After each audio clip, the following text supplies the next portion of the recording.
Okay, so here's another example of a acceleration graph, and we know it's representing acceleration because the vertical axis is labeled as speed, and then we have time on the horizontal axis. And you'll notice there's a difference in this graph from the one that I showed you in the last video. The slope is going downwards. So this is what we call a negative slope. Alright? So what's happening here is this object that we're graphing is starting out at a speed of 10 meters per second. And over a period of 5 seconds, the object is slowing down to a complete stop. Look, the object after 5 seconds was up is going 0 meters per second. All right. So this object, it could be a bike or a car, whatever. It's de-accelerating. It's slowing down over this period of time. And we call this negative acceleration. So hear my words. I'm saying acceleration.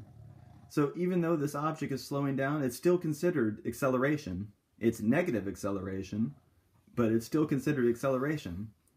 So scientifically speaking, and this sounds weird, but an object can be accelerating if it's speeding up, which is obvious. We all know that. But an object can also be accelerating if it's slowing down. We just call it negative acceleration. Okay? And as I said earlier, you can determine the acceleration of an object just by looking at its graph. All you have to do is take the slope. You do the rise over the run. Okay?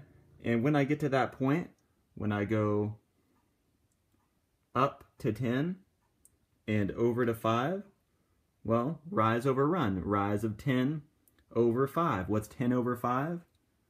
10 divided by 5 is 2. Okay? So, this graph represents 2 meters per second squared, or 2 meters per second per second. But when we write it, we don't write a positive 2 meters per second squared. It's a negative 2 meters per second squared because this is a negative slope and it's representing negative acceleration.